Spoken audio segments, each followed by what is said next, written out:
The battle was almost over, and everyone knew it. Human ships burned across the dark space like broken stars.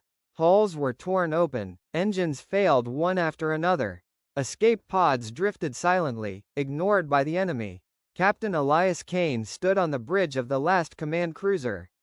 His face was calm, but his hands were tight with anger. Every screen showed the same truth: humanity was losing. The Fourth Dominion fleet surrounded them. Their ships were larger, cleaner, and untouched by damage. They moved with perfect order, firing without mercy. Human weapons hit, but they did little. Shields held, armor stayed strong. An alien voice filled the bridge. "You fought well for a weak species," the Fourth commander said. "This system now belongs to us."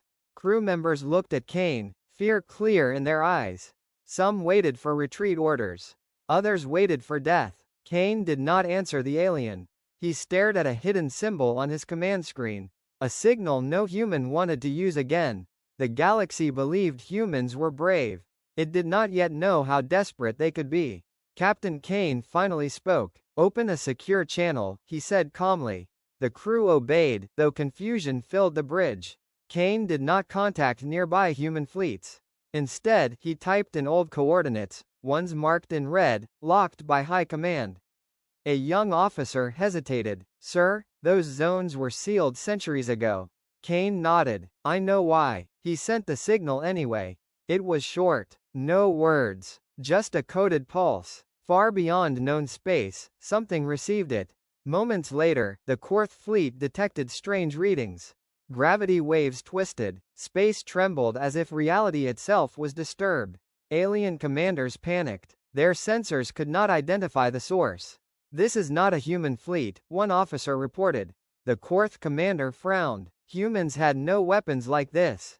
No ships that moved without engines. On Kane's bridge, warning lights turned off by themselves. A single message appeared on his screen.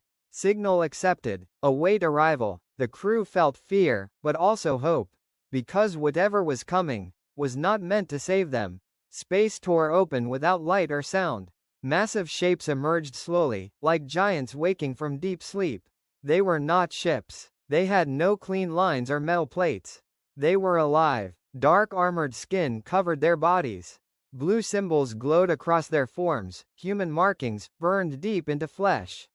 The Fourth Fleet opened fire. Energy beams vanished on contact.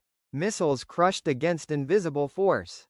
The creatures moved faster than thought. One passed through an alien battleship, and the ship collapsed like paper. Screams filled alien channels. "These are not machines. They do not follow physics."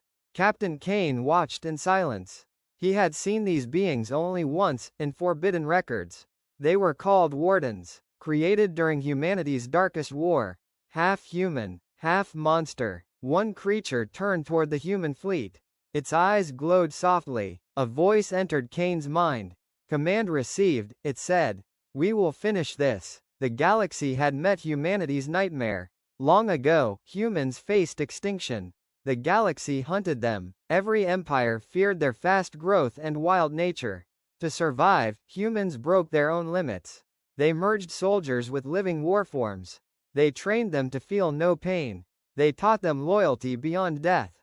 The Wardens won the war. But victory came at a terrible cost. The monsters could not return to normal life. They felt too much rage, too much hunger. So humans sealed them away. Not as prisoners, but as protectors of the last choice. Captain Kane remembered the words of the old oath. "If we ever call them again, it means we have failed." Around him, the Fourth Dominion fell apart. Entire fleets vanished. Their empire collapsed in minutes. The Wardens spoke again. "Threat removed," they said. "Do you require further cleansing?" Kane closed his eyes. "No," he answered. "Return to sleep." The monsters obeyed. The Wardens disappeared as silently as they arrived. The battlefield was empty. Wreckage drifted where a mighty empire once stood.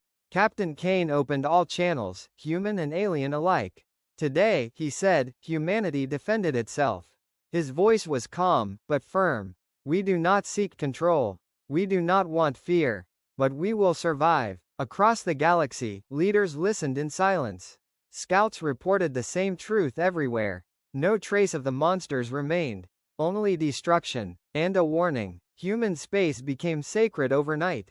Borders were respected. Fleets turned away. Because the galaxy finally understood. Humans were not peaceful because they were weak. They were peaceful because they chose to be. And if forced again, they would call the monsters once more. No one wanted to see that day.